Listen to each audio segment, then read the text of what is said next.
Assalamualaikum warahmatullahi wabarakatuh. Para thinkers, pada kesempatan kali ini saya ingin berbagi sedikit pengetahuan, sedikit ilmu yang saya jadi teringat gara-gara ada kabar yang sedang viral di medsos saat ini tentang hilangnya putra dari Gubernur Jawa Barat. Beberapa tahun yang lalu, ya bukan beberapa tahun, ya udah lama, udah puluhan tahun, sudah 10 tahun lebih.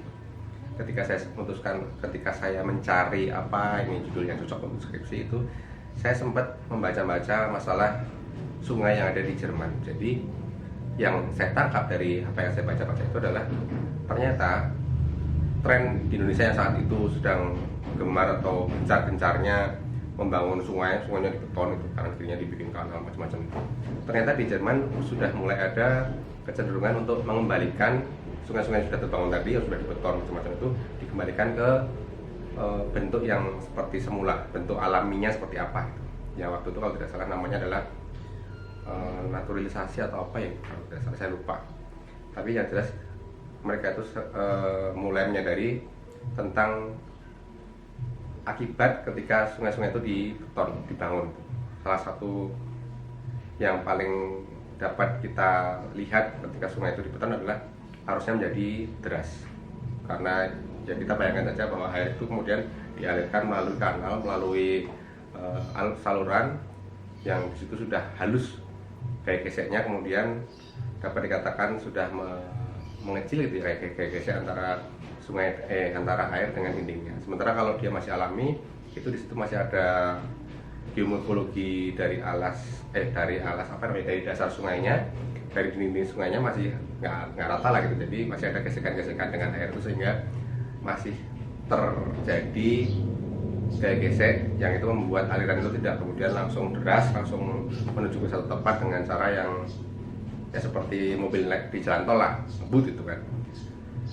Kalau ini dihubungkan dengan apa yang menimpa putra dari Pak Ridwan Kamil, maka kita dapat melihat di berita-berita, di medsos, di YouTube, di mana-mana lah, sudah di mana-mana ada. Itu Sungai Are itu adalah salah satu sungai yang ternyata kalau kita lihat beberapa segmen sungainya itu sudah dibeton, karena memang itu sepertinya memang sudah berada di kota lah, ya kita dapat menyebutnya itu kota, meskipun kalau di sana nggak tahu apakah mereka menyebutnya itu kota atau bukan, saya tidak tahu. Dan kalau kita kembali pada teori tadi bahwa kalau itu dibeton maka akan mengurangi gaya gesek antara air dengan dinding, dengan dasar sungai, maka tentu di situ akan terjadi yang namanya arus itu sangat deras. Itu pertama. Ketika kita ingin jalan-jalan atau kita ingin berekreasi di sungai itu, salah satu yang perlu kita perhatikan adalah sungai itu masih alami atau sudah terbangun. Kalau itu sudah terbangun, maka kita perlu waspada, karena apa? Di Lampung pun itu sudah ada minimal ada 2 kejadian lah itu yang sangat dramatis itu. Yang pertama tentang adanya anak kecil yang dia terperosok masuk ke dalam selokan di daerah Gajah Mada di Kota Bandar Lampung, dan itu dalam hitungan menit itu anak itu sudah muncul di muara dari sungai lah, jadi dari selokan itu dia masuk, kemudian dia akan mengalir mengikuti jaringan atau networknya saluran air tadi, dan dia langsung muncul ke muara yang itu sebetulnya jauh loh, para thinkers. Kalau kita naik motor, naik mobil pun kita butuh waktu yang lama untuk bisa menyusuri itu.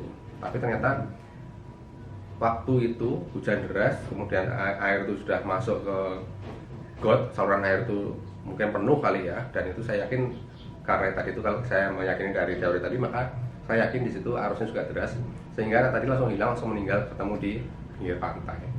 Itu yang kejadian pertama yang itu tragis benar itu teman-teman semua, para thinkers. Yang lainnya itu di daerah metro, itu di sana ada yang namanya sungai irigasi, itu gede bener sungainya itu, tapi nggak segede Are kayaknya. Dan di situ pernah kejadian ada mobil yang masuk ke situ, itu hilang, nggak bisa dilacak, nggak bisa ditelusurin dia di mana. Ternyata ketika sungai itu kemudian dikeringkan, karena di sana kan memang irigasi, jadi bisa dikeringkan, bisa dialirin air gitu. Mobil itu ketemunya di mana? Ketemunya itu udah di pintu air di ujung. Jadi kebayangan baru masuk aja sudah nggak bisa dilacak itu mobil itu, karena saking derasnya arus atau aliran air itu. Dan para thinkers perlu tahu bahwa model atau tipikal dari air itu ketika di permukaan kelihatan tenang itu bukan berarti kemudian di bawah itu tenang, karena biasanya di bawah itu lebih kencang daripada yang di atas. Gitu para thinkers. Jadi kita doakan mudah-mudahan putra dari Bapak Gubernur Jawa Barat segera ditemukan, dan tentunya kita yang masih dapat mencermati fenomena ini, dapat mengikuti perkembangan ini, kita harus mengambil ibro dari sini. Hati-hati ketika kita berekreasi ataupun main-main lah di tempat yang seperti ini, di tempat-tempat yang yang saya katakan bukan habitat kita lah, karena habitat kita kan sebenarnya bukan di air itu kan. Dan ini air itu adalah salah satu tempat yang sebetulnya harus kita waspadai, apalagi kalau di situ apalagi kalau tempat itu bukan merupakan tempat yang keseharian kita ada di situ. Jadi harus sangat hati-hati. Demikian para thinkers, mudah-mudahan sekelumit informasi ini dapat menjadi tambahan pengetahuan buat para thinkers dan jadi pengingat buat saya. Mudah-mudahan ini nanti akan berguna buat kita semua. Amin amin ya rabbal alamin. Terima kasih. Wassalamualaikum warahmatullahi wabarakatuh.